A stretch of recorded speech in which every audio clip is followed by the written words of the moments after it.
এই ফোনটা কিন্তু আইডি লাইন ভেরিফাই করে না, কালকে মনে আছে? এই যে প্রথমে একটা লালটাই ধরলাম, ঠিক আছে, প্লাস এই যে লেখা আছে এখানে দেখেন, প্লাস লেখা আছে না বডিতে।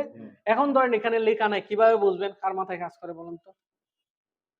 ব্যাটারিতে, ব্যাটারির মধ্যে প্লাস মাইনাস লেখা থাকে। আপনি ব্যাটারিটা এইভাবে দেখবেন যে কোনটা প্লাস হয়, ঠিক আছে।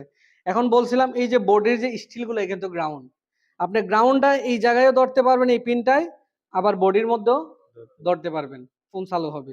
এখন কই বডিতে ধরবো না এখানে ধরবো? দুইখানে দুইটা দেখাই, ঠিক আছে, আগে এখানে লাগাই। এখন মধ্যে আরেকটা পিন রয়েছে না, এটা কিসের লাইন? ID line.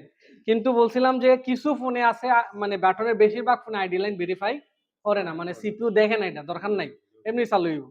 কিছু ফোনে আছে আপনার আইডি লাইন ভেরিফাই করে, তখন কি করতে হয়? দুইটা একসাথে ধরতে হয়, ঠিক আছে। তো একসাথে ধরলাম না।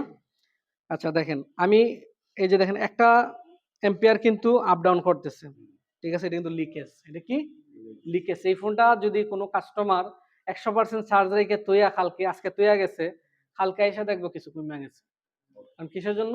এটা সে ব্যবহার করে না, কারণ এটা ড্রেন হচ্ছে ভোল্টেজ। কারণ ফোনটা ওয়াটার ড্যামেজ আছে, ঠিক আছে, দেখেন ভিতরে জং ধরে গেছে, ওয়াটার ড্যামেজ আছে, কোনো না কোনো ক্যাপাসিটর, কোনো না কোনো পার্টসে ভোল্টেজটারে গ্রাউন্ডের সাথে ড্রেন করে দিতেছে, মানে চলে দিতেছে। আচ্ছা, আমরা এখন পাওয়ার